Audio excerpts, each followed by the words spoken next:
బాబాయ్ వాళ్ళు చచ్చిపోయి అనుకుని పోయినాట ముసైతాను చచ్చిన నిలిపోయినాకు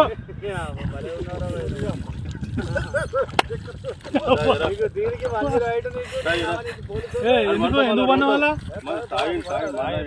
తాయి పండుకున్నా ఎందుకు అనుకున్న వాళ్ళ ఈ చల్లదనానికి ఎండకు చేయలేక కన్నీకి ఓడిపోయి వచ్చిన గెలవలేక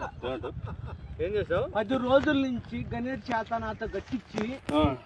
నా కష్టం దోచుకొని గణేట్ రాయ్ నాకు అంటే డబ్బులు ఇచ్చారు కానీ క్షమ